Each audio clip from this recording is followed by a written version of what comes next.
The Ridgeway Convergence.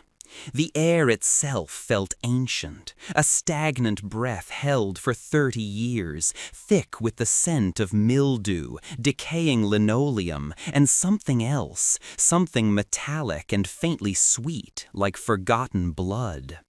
Caleb Morgan stood before the gaping maw of Ridgeway Hospital, a hulking edifice of soot-stained brick and shattered windows, its silhouette jagged against the bruised twilight sky.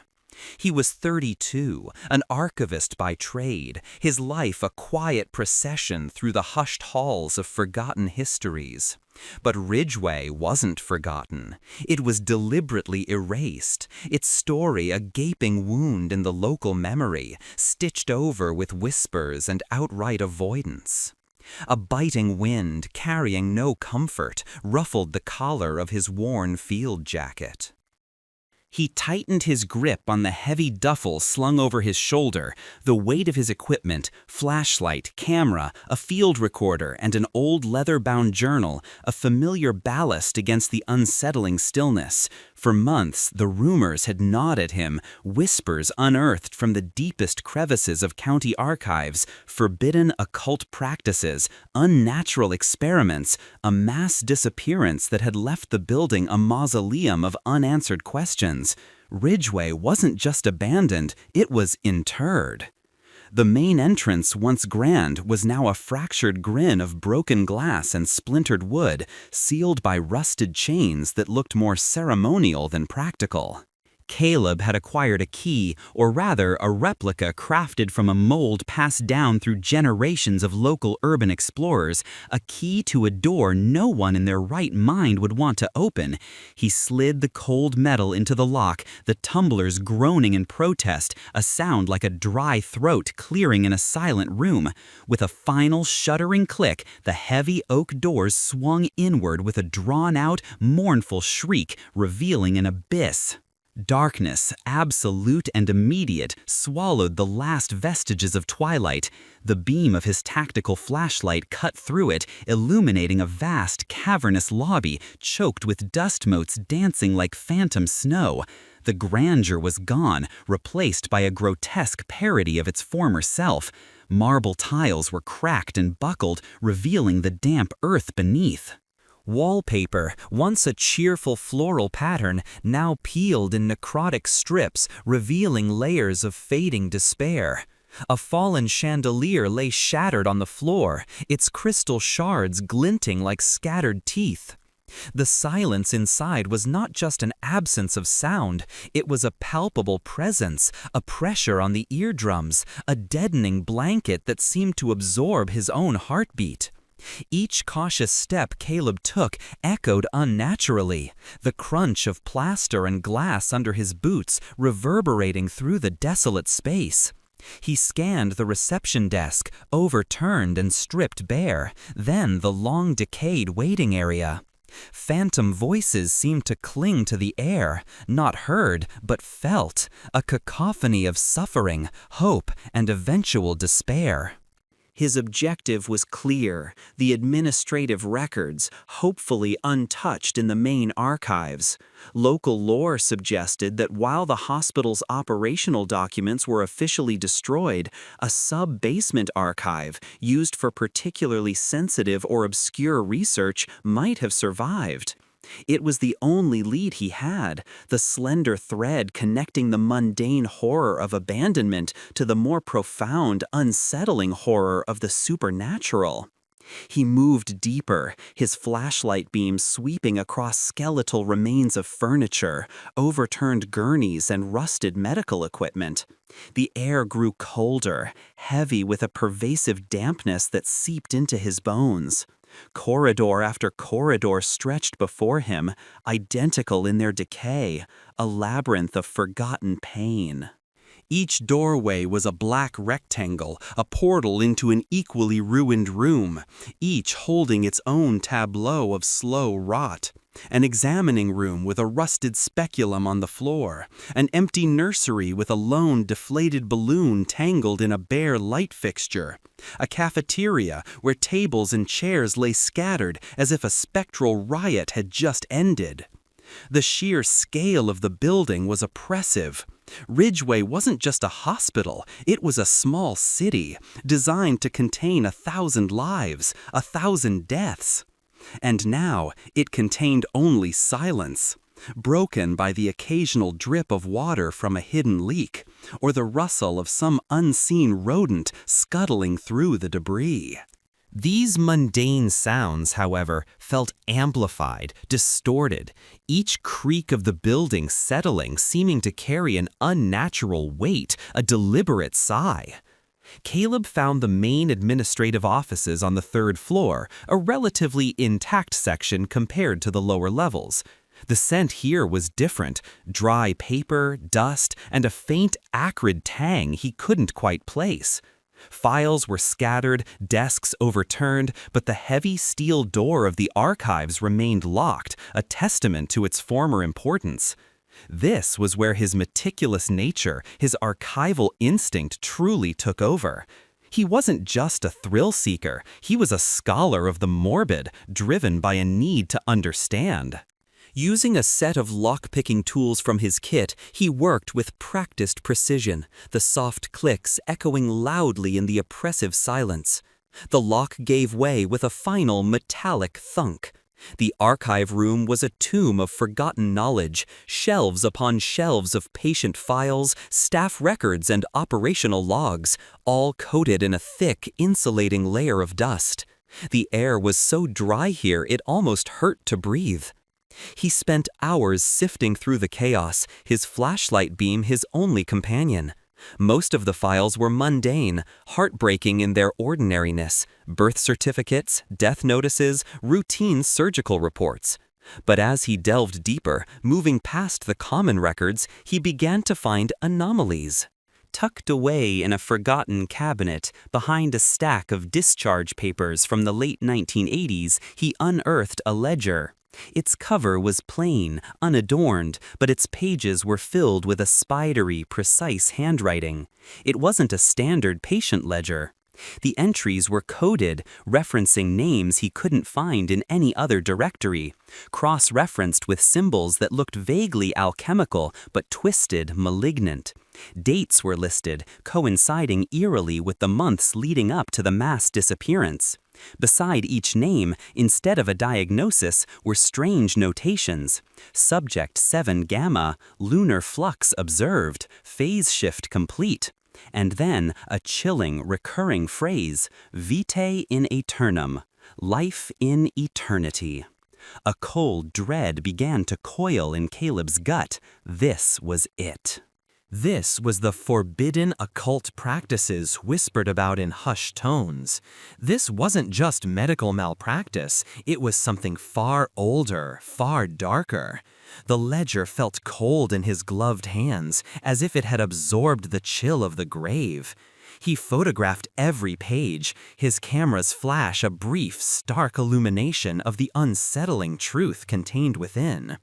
He found another document, a series of typed memorandums from a Dr. Elias Thorne, head of pathology, addressed to a consortium for advanced biological studies. The language was clinical, yet permeated with an undercurrent of fanaticism. Thorne spoke of transcendent integration, the dissolution of the corporeal veil, and the ultimate cure for mortality. The memorandums hinted at experimental procedures not on the living but on the recently deceased, and a need for a secured, subterranean facility with ample capacity for organic preservation. The word subterranean resonated like a death knell. The morgue, of course. Any truly forbidden work, especially involving the dead, would be conducted far from the light, beneath the very foundations of the hospital. The main archives, for all their secrets, were merely a preamble. The real answers, the true horror, would be in the deepest, most guarded reaches of Ridgeway. He packed his camera and the ledger, the weight of the discoveries pressing down on him. The air in the archive, once merely dry, now felt charged, electric with an unspoken menace. He extinguished his flashlight for a moment, letting the absolute darkness wash over him. The silence was no longer merely empty. It felt occupied. A faint, almost imperceptible hum seemed to vibrate just at the edge of his hearing, a sound that wasn't there, yet undeniably was. Relighting his path, Caleb made his way out of the archives, the heavy steel door clanging shut behind him, a final, hollow echo in the vast emptiness. He bypassed the main stairwells, too exposed, too familiar. Thorne's memos had mentioned service tunnels and dedicated access points to the lower levels.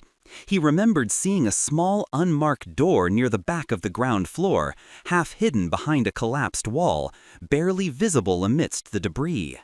The descent was a journey into another realm entirely. The unmarked door led to a narrow, spiraling staircase of pitted concrete, slick with moisture.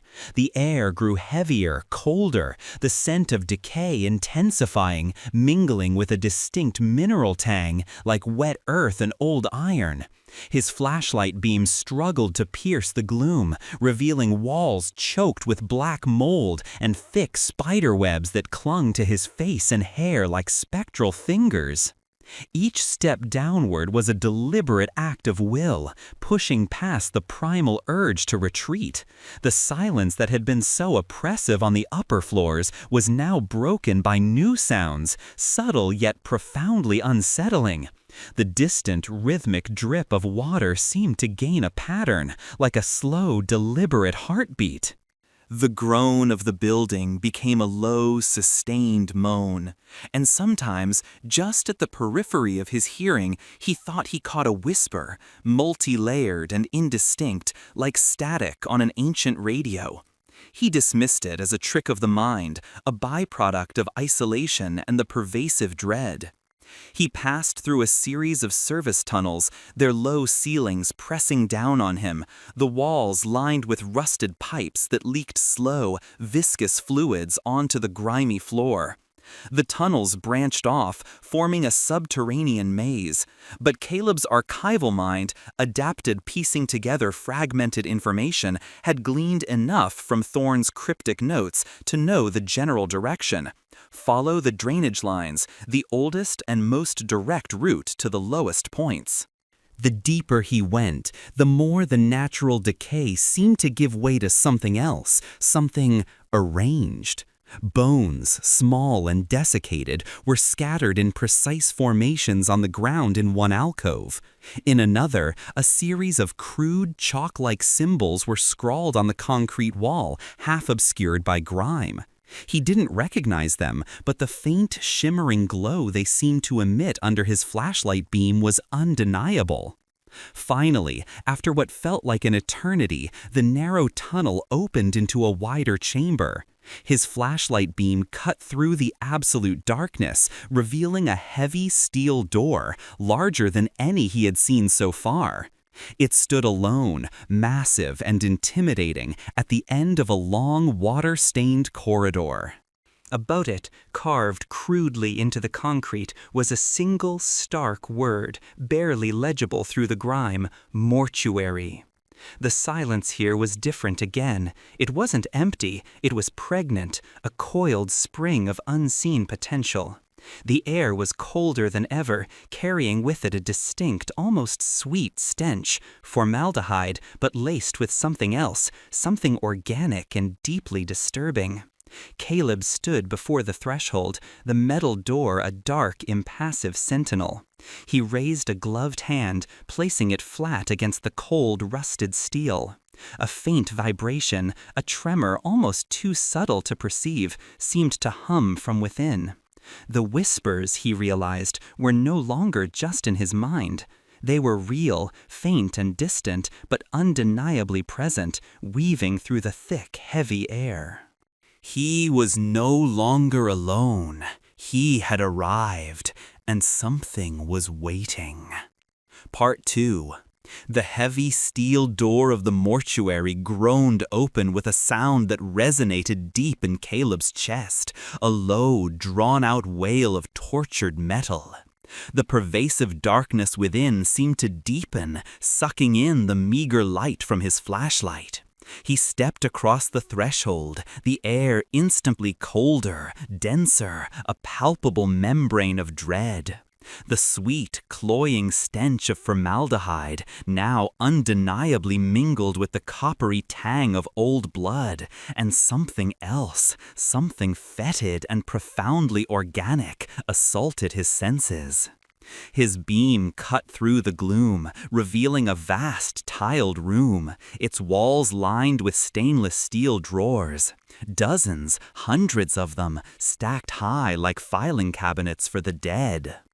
In the center, a series of gleaming, porcelain-topped autopsy tables stood like altars, their surfaces stained with indelible shadows. Overhead, surgical lamps hung like skeletal blossoms, their fractured lenses reflecting his light in 1,000 splintered shards. Everything was meticulously arranged, yet utterly still, draped in decades of dust, and a silence so profound it felt like a scream held for too long. Caleb moved cautiously, his boots scraping softly on the grimy tiles. The whispers, which had been faint outside, now seemed to coalesce, not into discernible words, but into a low, pervasive hum that vibrated in his bones. He ran a gloved hand over the cold steel of a drawer, tracing the faint, engraved numbers. Each one was a testament to a life extinguished, a body processed. He felt a profound unease, an understanding that this place was not merely abandoned, it was waiting. He approached one of the autopsy tables, its pristine white surface marred by a dark, almost black stain that had seeped into the porcelain, a permanent tattoo of forgotten procedures. Beneath it, a drain, wide and deep, led into the floor. He knelt, shining his light into the opening, and saw not a simple pipe leading to sewage, but a dark, gaping void. The air wafted up from it was even colder, carrying a different, more ancient odor. Damp earth, mineral, and something utterly alien. Dr. Thorne's memos, the cryptic notes about secured subterranean facilities and ample capacity for organic preservation, echoed in his mind. This wasn't just a morgue, it was a front. He scanned the floor around the tables, his light searching. Near the base of the central autopsy table, partially obscured by a rusted panel, he found a faint seam in the concrete. It was almost invisible, a masterful piece of concealment. With a surge of adrenaline, Caleb pried at the panel with the edge of his pry bar. It creaked, then groaned, revealing a recessed handle, cold and slick with moisture. He gripped it, pulled, and with a grinding protest, a section of the floor beneath the autopsy table began to slide open, revealing a new, terrifying descent. A staircase, crudely hewn from rough-hewn stone, spiraled down into an absolute blackness that seemed to swallow his flashlight beam. The air here was heavy, thick with the scent of ozone and something resembling burnt offerings, mingling with the metallic tang of old blood. The whispers grew louder, no longer a hum, but distinct, though unintelligible, voices murmuring just beyond the edge of his comprehension. He descended, each step a conscious act of defiance against the instinct to flee. The stone walls were rough, unmortared, unlike the concrete and steel of the hospital above. This chamber was older, far older, built into the very bedrock beneath Ridgeway. The stairs ended abruptly in a circular room, not large, but utterly overwhelming. The floor was not stone, but a single massive slab of obsidian-like material, polished to a sickening sheen. It was deeply carved with intricate, interlocking symbols he did not recognize, angular, alien geometries that seemed to writhe and pulse in the shifting light of his flashlight. They were not runes, not hieroglyphs he knew. They were something primordial, symbols of a language never meant for human eyes. And then the centerpiece of the chamber, arranged in concentric circles on the carved floor, were hundreds of glass jars. Each jar contained a single preserved organ, hearts, livers, brains, eyes, all suspended in a murky amber fluid. But these were not merely anatomical specimens. They were arranged in an elaborate, horrifying pattern, a constellation of viscera that mirrored the symbols carved into the obsidian floor. Some of the organs, he noticed with a sickening lurch, were stitched with fine black thread, tiny, intricate sutures forming yet more symbols on their pallid surfaces. A low, resonant thump-thump echoed through the chamber, making Caleb's own heart stutter. He froze, straining to hear. It wasn't his own pulse. It was faint at first, then growing stronger, more distinct. It was the sound of a beating heart, but not one. Many, dozens. The organs in the jars, they were thumping. His flashlight beam wavered, darting across the jars. A liver pulsed with a slow, heavy rhythm. A disembodied eye, floating in its liquid prison, seemed to dilate and contract, following his light. And then, as if a switch had been thrown, the hum that had been omnipresent since he entered the hospital began to intensify, filling the air, vibrating the very stone of the chamber. From somewhere far above, from the distant reaches of the abandoned hospital, a new sound cut through the oppressive stillness, a faint, metallic clanging. It was the unmistakable sound of surgical tools falling and scattering on a tiled floor. Then a low, rhythmic creak, creak, growing steadily louder, drawing closer. The sound of a wheelchair, its rusted wheels turning on empty corridors. Caleb spun around, his heart hammering against his ribs. He was deep underground, sealed off. How could he hear these sounds? They felt impossibly distant, yet horrifyingly real, as if the entire structure above was coming alive. The air in the ritual chamber grew heavy, cold to the point of pain. The clanging grew louder, more frantic, a cacophony of metal on tile, interspersed with the distinct snip-snip of shears. The wheelchair sounds multiplied, a ghostly procession of empty chairs rolling down unseen halls, their squeaky wheels groaning in mournful unison. And then, from the main morgue directly above him, came a sound that made the blood freeze in his veins. A slow, agonizing scrape groan. He knew that sound. It was the sound of a morgue drawer made of heavy steel being pulled open, slowly, deliberately. A wave of absolute terror washed over him, a cold dread far beyond anything he had ever experienced. The whispers in the chamber now sharpened, coalescing into fragmented spectral voices, like 100 distant conversations overlapping, punctuated by soft guttural sighs. Scrape, groan, scrape, groan. The sounds continued, one after another, as if an unseen hand was systematically opening every single drawer in the vast mortuary above. Then a faint thump. The sound of a body, heavy and inert, rolling out onto a steel slab. Caleb scrambled back up the crude stone steps, his mind reeling. He had to see, he had to know. He burst back into the main morgue, his flashlight beam sweeping wildly across the room. His breath caught in his throat, a choked gasp. Dozens of morgue drawers were open, pulled out at varying lengths, their contents spilling forth into the eerie light. Bodies, not mere skeletons, but preserved corpses, suspended in a horrifying state of unnatural stasis. Their skin was a mottled gray, pulled taut over jutting bones. Limbs were twisted at impossible angles, contorted into grotesque parodies of human form, and they were all stitched. Black thread, thick and coarse, ran across their faces, down their torsos, connecting severed limbs, weaving intricate alien patterns that mirrored the symbols on the obsidian floor below. But the eyes, oh God, the eyes, they were gone. replaced by small, smooth, carved stones, each one etched with a tiny glowing rune.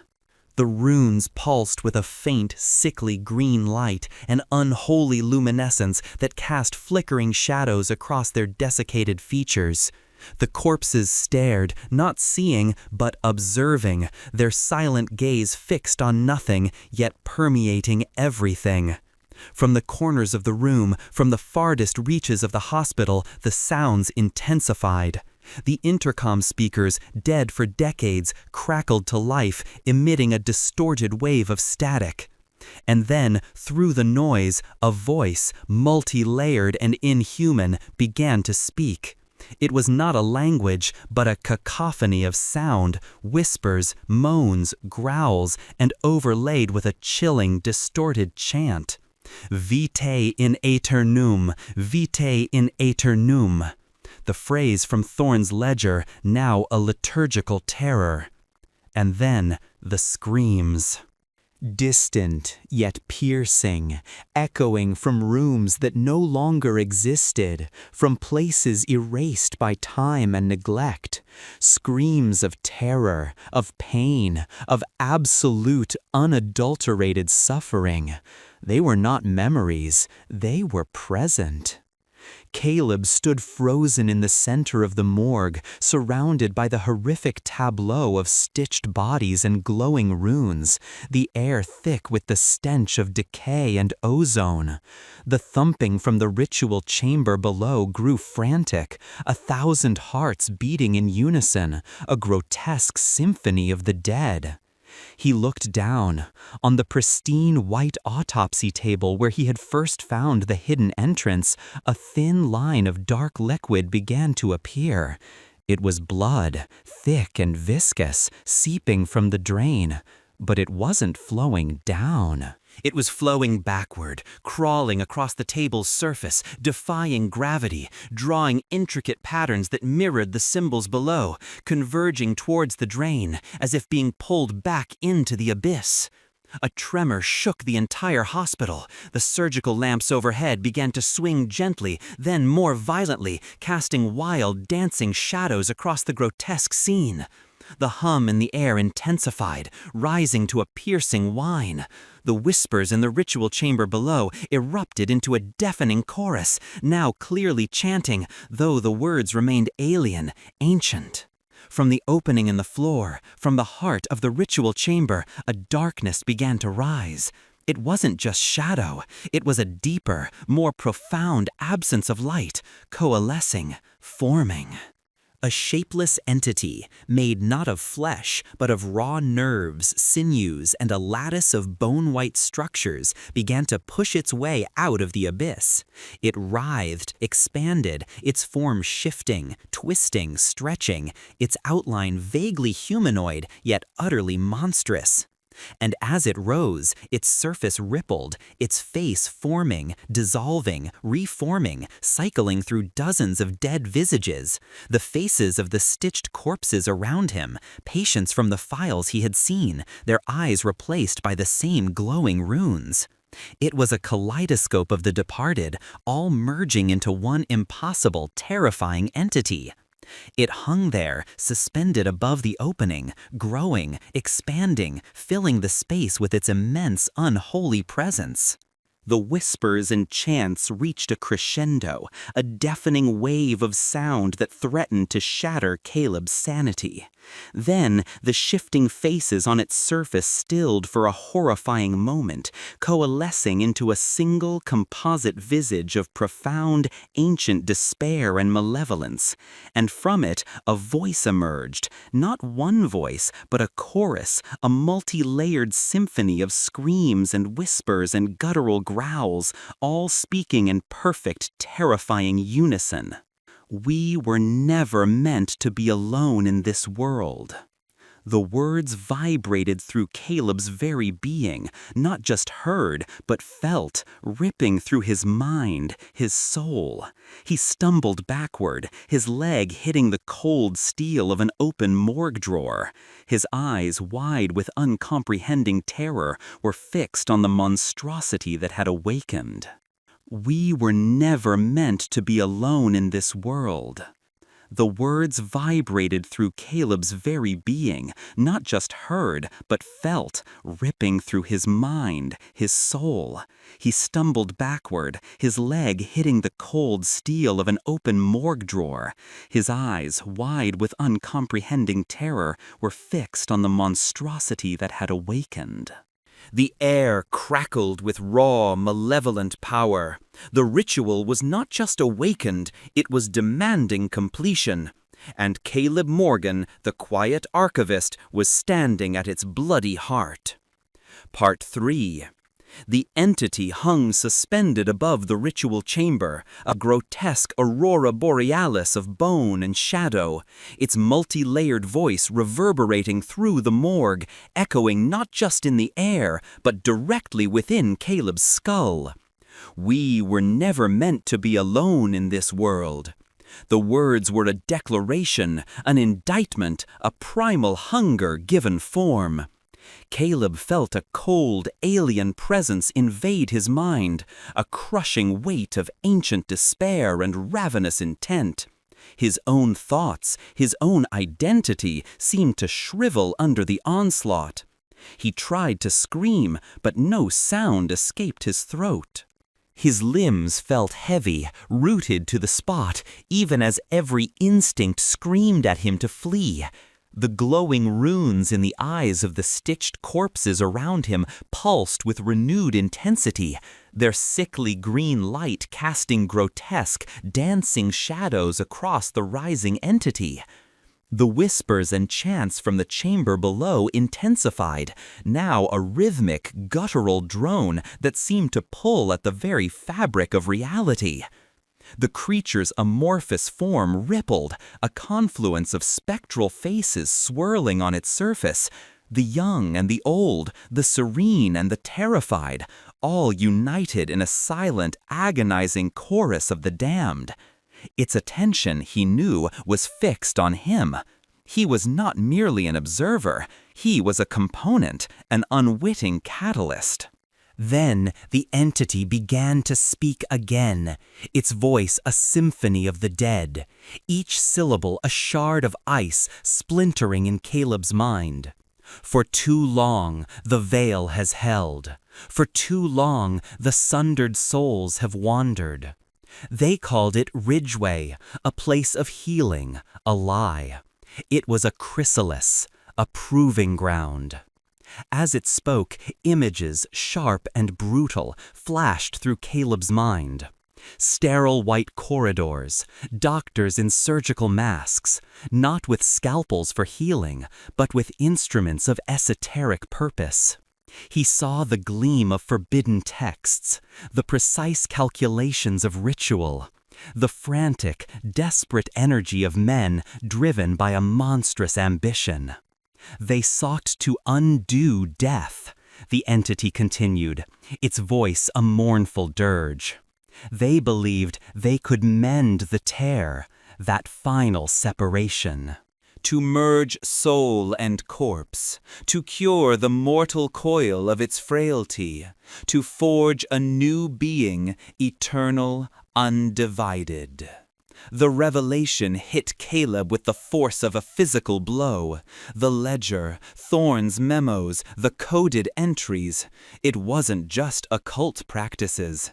It was a perversion of life itself, a blasphemous attempt to transcend human limitations by violating the most fundamental laws of existence. The mass disappearance wasn't an evacuation, it was a culmination. The patients, the staff, they weren't victims of a singular event, but participants, willing or otherwise, in a grand, horrific experiment. They used the living, the dying, the recently departed. The entity's voice resonated with ancient pain and fury. They pushed the boundaries, ignorant fools with grandiose dreams. They thought they could control the threshold. They thought they could harness the convergence. The word convergence hung in the air, thick with portent. It wasn't just a hospital. It was a focal point, a nexus, a place where the living and the dead, the material and the immaterial were meant to intertwine. But they failed. The entity boomed, its form surging forward, a wave of palpable menace. Catastrophically, the souls ripped from their natural cycle recoiled. The flesh, denied its rest, rebelled. The merger was incomplete, a shattering, a fragmentation. The air in the morgue grew impossibly cold, the very atoms seeming to scream. The stitched corpses around Caleb began to stir, their rune eyes burning brighter. A low, collective moan emanated from them, a mournful echo of the entity's words. They became us, and we became this, 1,000 minds, 1,000 bodies forced into one unholy union, a being of eternal agony bound to this place, unable to die, unable to live. The entity's spectral face shifted, twisting into expressions of profound suffering, then unimaginable rage. It was a prison of souls, a collective consciousness trapped in a monstrous half-formed state between life and death. The hospital wasn't just a cover-up, it was a monument to a hubris that had ripped a hole in the fabric of reality, creating this abomination. We have waited. 30 years we have lingered, a pulse in the darkness, a wound in the world. We are the remnants of their hubris. The price of their transgression. We are the Ridgeway Convergence. The realization was a crushing weight. Caleb wasn't just investigating a mystery, he had stumbled into a cage holding an ancient, suffering god. And he, by opening the ritual chamber, had released its voice, its presence, its hunger. Suddenly, the entire hospital began to groan, not with the settling sounds of decay, but with a living, visceral sound. The walls pulsed, a slow, rhythmic throb, like a massive, unseen heart. Dust and plaster rained down from the ceiling as the building itself seemed to convulse, a titanic organism awakening from a long, tormented slumber. The overhead surgical lights, which had been merely flickering, now swung violently, their broken lenses spraying distorted beams of light across the morgue, creating a chaotic, disorienting nightmare of shadows. The echoes of screams from non-existent rooms intensified, now accompanied by the chilling sound of children crying, women sobbing, men howling in despair, a chorus of spectral suffering that tore at Caleb's sanity. The morgue drawers, which had been open, now slammed shut with deafening metallic clangs, one after another, down the long rows, each impact sending a jolt through the floor. Then, just as suddenly, they all flew open again, revealing the stitched, rune-eyed corpses, their bodies twitching, convulsing on their slabs. A chilling sound filled the morgue, the squeal of rusted wheels on tile. Not just the faint, distant creaks from before. This was closer, immediate. Caleb spun around, his flashlight beam sweeping through the chaos. Gurneys, empty gurneys that had been overturned and scattered, were now righting themselves. Slowly, deliberately, they began to roll towards him from the far ends of the morgue, and they were no longer empty. On each gurney, a stitched corpse lay, not inert, but writhing. Their limbs thrashed, their heads lolled, their rune eyes burning like malevolent embers. They were coming for him, a silent, shuffling procession of the reanimated dead, propelled by an unseen force. Panic, raw and absolute, finally broke through Caleb's paralysis. He stumbled backward, tripping over a fallen instrument tray, sending a cascade of metallic clangs echoing through the morgue. The gurneys advanced, their wheels squealing, the convulsing bodies a terrifying ballet of the unnatural. The entity above him descended slowly, its shadow engulfing him, its myriad faces fixed on his terror. The whispers and chants from below roared to a crescendo, a deafening tempest of ancient, unholy sounds. The air grew thick, electrified, heavy with the scent of ozone and burning flesh. Caleb scrambled to his feet, desperate, eyes darting for an escape. The entrance to the mortuary was too far, blocked by the advancing gurneys and the looming presence of the entity. The ritual chamber below him felt like a black hole, pulling at his very essence. The nearest gurney reached him first. A skeletal hand, stitched with black thread, shot out from the convulsing corpse, impossibly fast, and seized his ankle. The grip was cold, unyielding like iron. He cried out, a strangled sound, as he lost his balance and fell heavily to the grimy floor. The other gurneys converged, surrounding him, their twitching occupants staring down with their glowing rune eyes.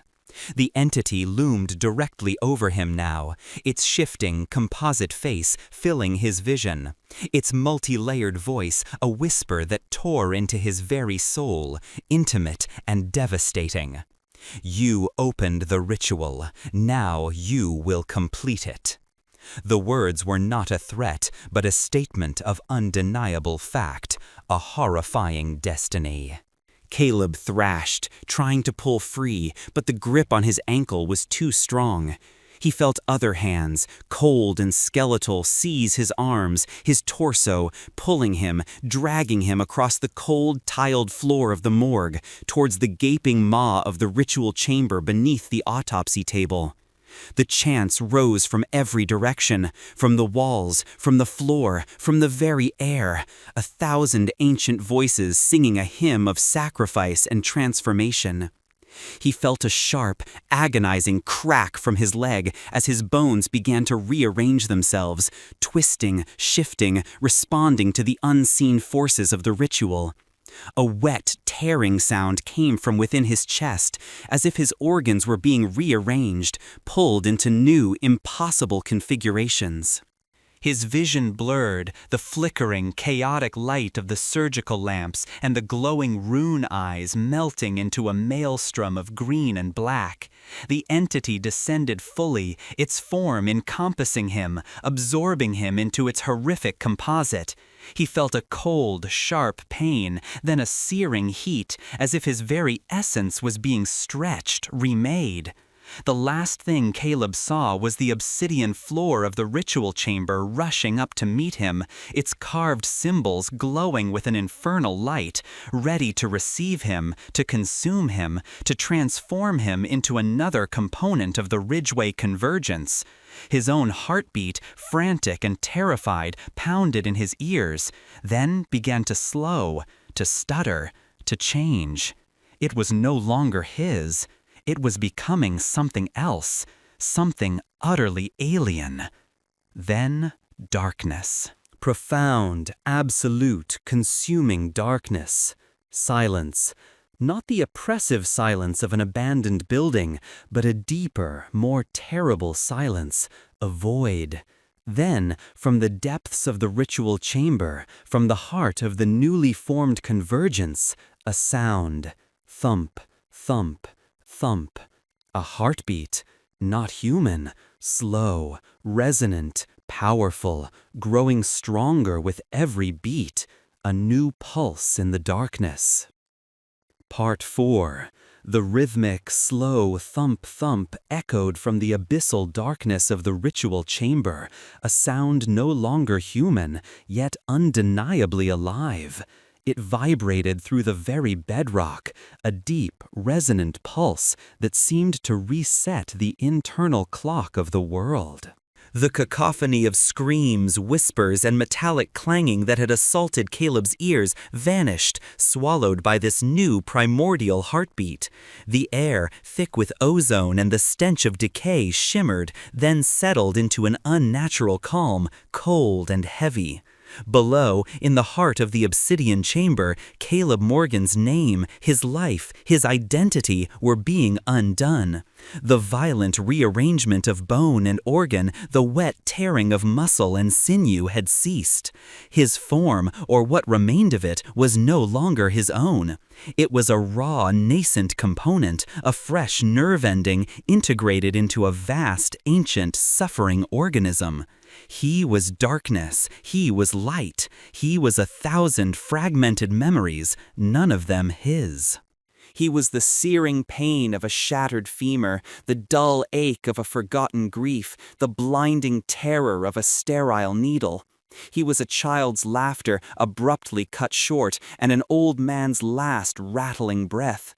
He was the prick of a surgical scalpel, the warmth of a comforting hand, the coldness of a slab. All at once, all ceaseless. His consciousness, once a singular, self-contained stream, was now a fractured mirror, reflecting 1,000 others. He was the Ridgeway Convergence, not part of it, but it. The distinction was a terrifying dissolution, an obliteration of self that made death seem a gentle release. He was every patient, every doctor, every janitor, every visitor who had ever stepped foot in this doomed facility. Their final moments, their hopes, their despair, all were his, all were us. The heartbeat, slow and deep, was his pulse now, thump, thump. With each beat, a wave of information, emotion, and raw, unspeakable hunger washed through him. He felt the vast, complex network of nerves and shadows that comprised the entity, a monstrous, collective consciousness that spanned generations of agony. He felt the cold touch of the obsidian floor, the rough grain of the stone walls, the distant creak of the hospital structure above, not as external sensations, but as extensions of his own monstrous body. The hospital was no longer a building, it was its skin. The whispers, which had been a torment, were now coherent, though still multi-layered. They were his voice, the internal dialogue of the convergence, a constant murmur of 1,000 minds speaking in unison, yet distinct. He is assimilated, the archivist, a new mind, a new lens. Another piece, another fragment of the whole. The hunger grows, the yearning to be complete. We remember, oh, how we remember the searing pain of separation. Caleb, or what was left of him, struggled against the overwhelming tide. He tried to reclaim a single thought, a single memory of himself, his name, his mission, the familiar weight of his camera. But they were like pebbles in a rushing river, instantly subsumed, eroded by the current of collective memory. He saw his own life, a fleeting, insignificant flicker, playing out amidst the vast, agonizing tapestry of the convergence. He saw himself walking into Ridgeway, an act of such profound, innocent folly that it now seemed predestined, an offering to an insatiable God. The entity, through him, through us, became aware of his archival mind, his methodical nature. It consumed his knowledge, his understanding of patterns, of connections. This wasn't just a random absorption, it was a strategic integration. He brought us clarity. The threads are clearer now, the purpose defined.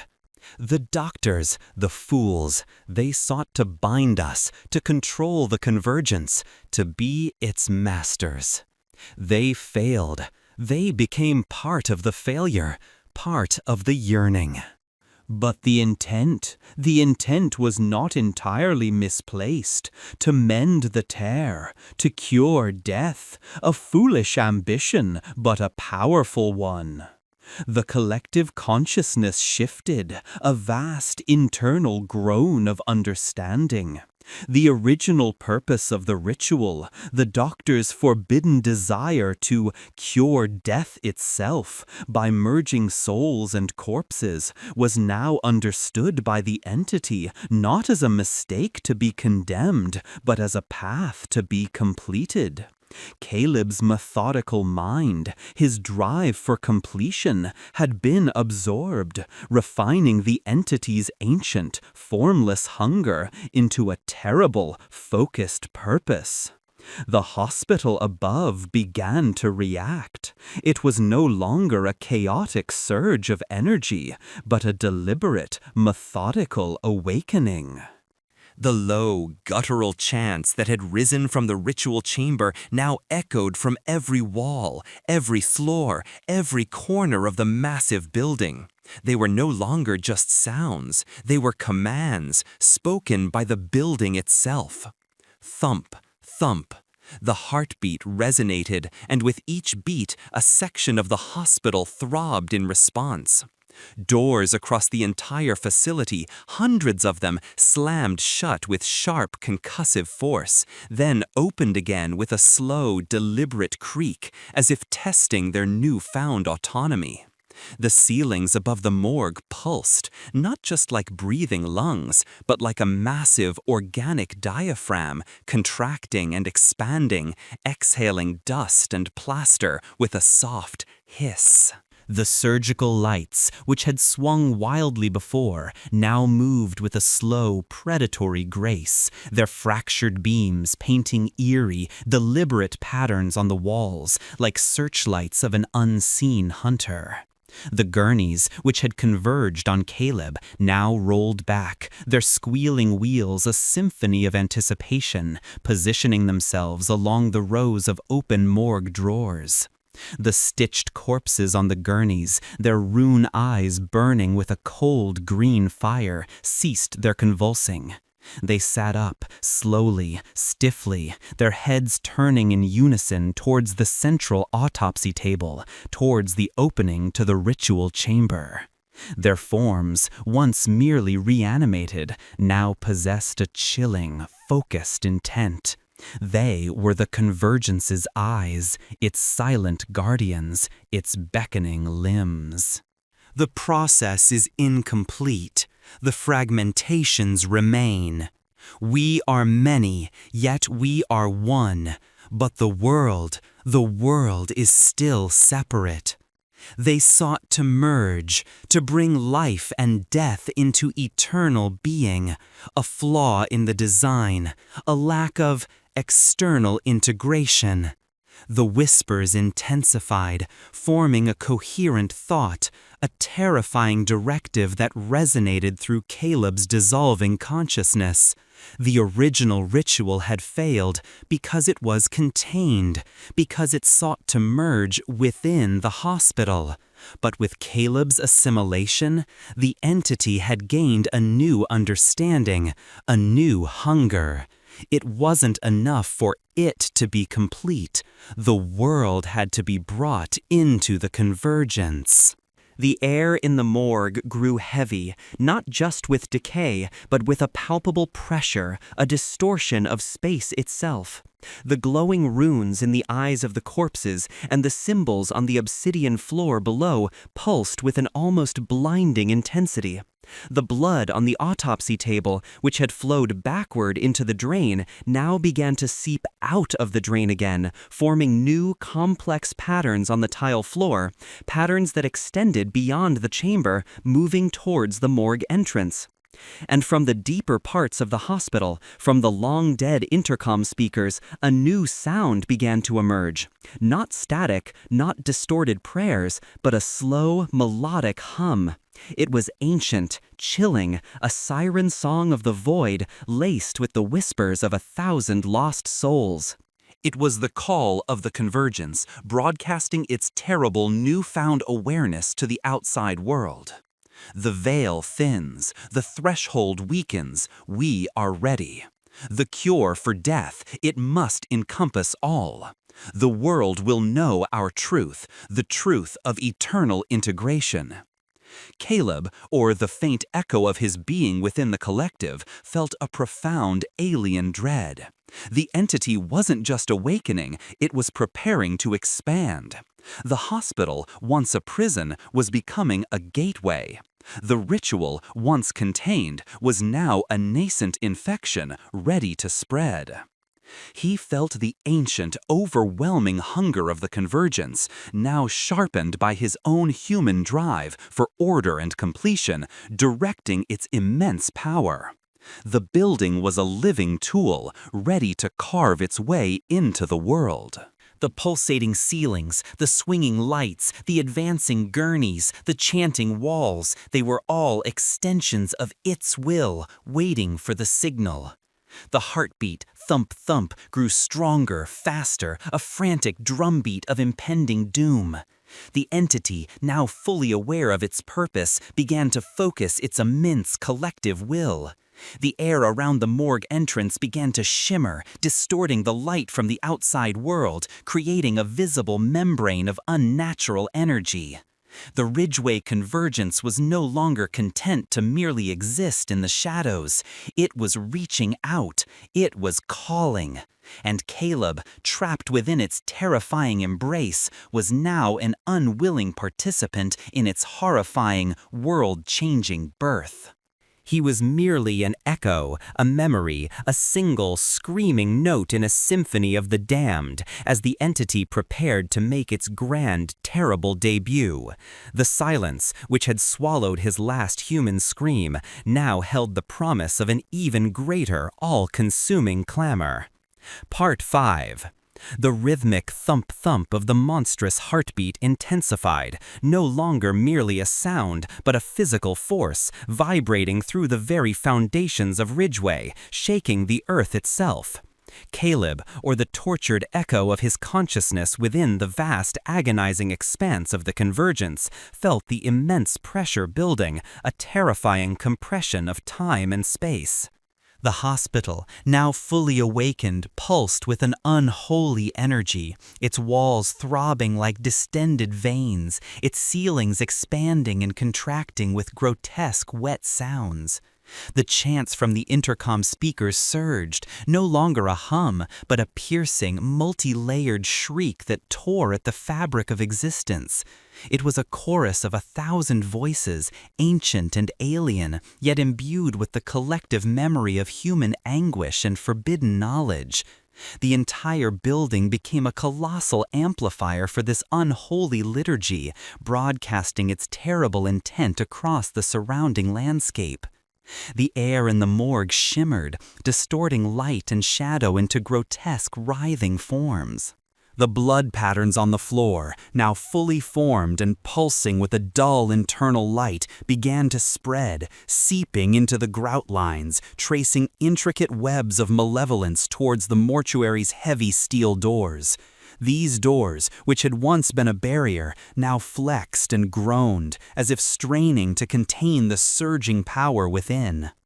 The stitched corpses on the gurneys, their rune eyes burning like emerald coals, began to rise, slowly, stiffly, their desiccated forms swaying with an unnatural grace. They descended from their gurneys, their brittle limbs cracking, their black stitches straining, and began to shuffle towards the central autopsy table, towards the opening to the ritual chamber.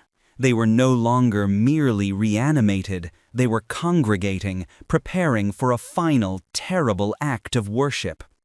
The world is ripe, the veil is thin, we are ready for the ultimate merger. The collective voice of the convergence, now a deafening roar within Caleb's shattered mind, echoed through the chamber. The living shall join the dead, the fragmented shall become whole, the cure for death shall be universal. The entity, the true core of the convergence, coalesced fully above the ritual chamber, a towering, amorphous being of raw nerves, sinews, and shadow. Its surface swirled with a maelstrom of faces, 1,000 souls trapped in eternal agony, yet unified by a terrifying singular purpose. It extended tendrils of pure darkness, not physical but energetic, towards the morgue's heavy doors, its will pressing against the boundary between its domain and the world outside. Suddenly, with a deafening crack that shook the entire structure, the heavy steel doors of the morgue buckled inward.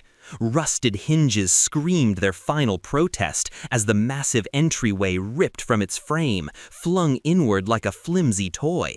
Beyond, through the gaping maw, the bruised twilight of the outside world, now tinged with a sickly green glow from the rune eyes within, seemed to recoil. A blast of cold, stale air rushed into the morgue, but it was quickly overwhelmed by the stench of formaldehyde, blood, and ozone that now billowed out of the hospital, a noxious cloud of malevolent energy.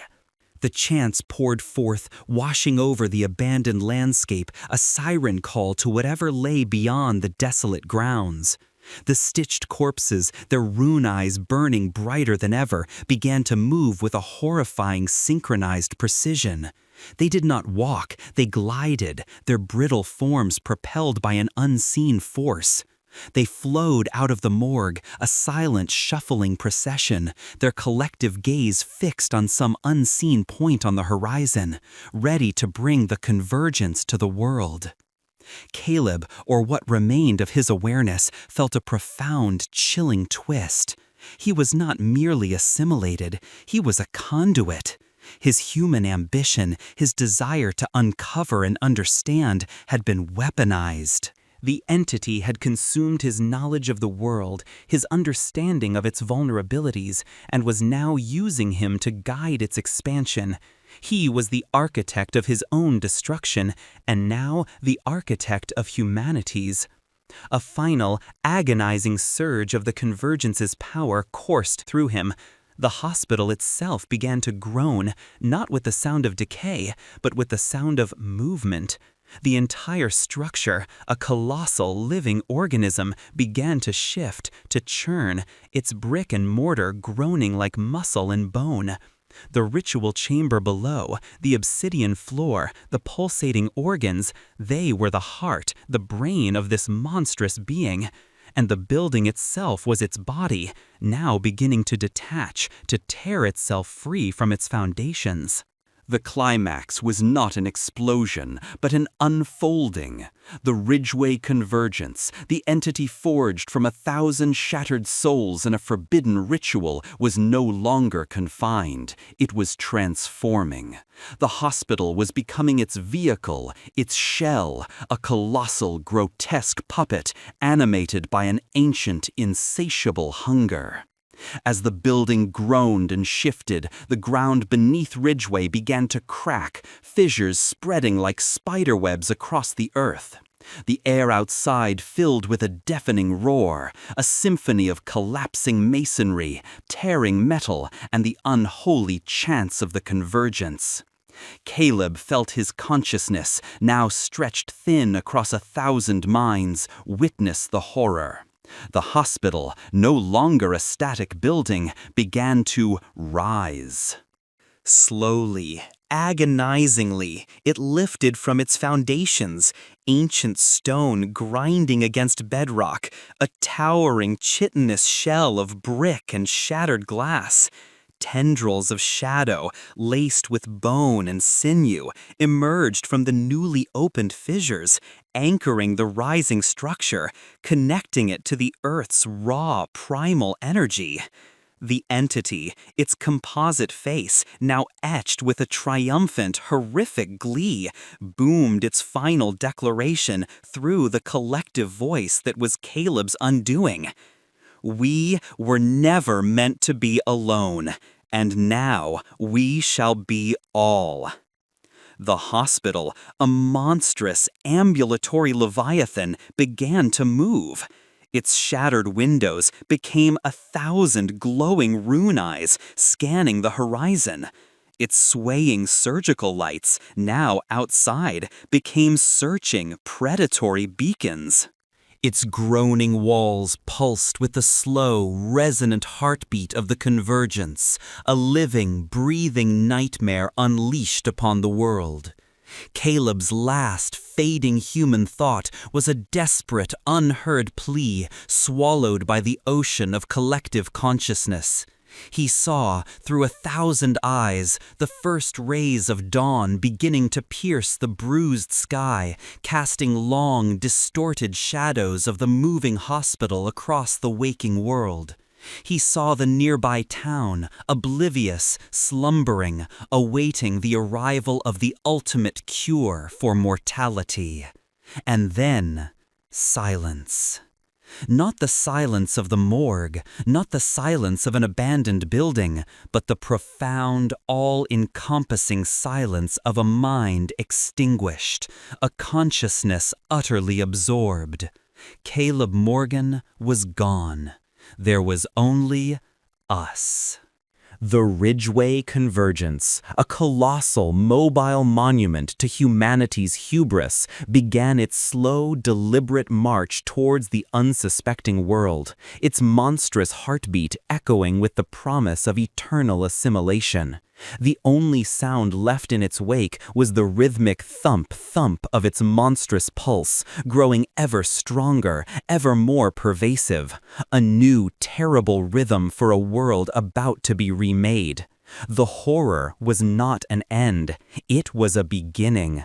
And from within, 1,000 voices whispered, "Welcome."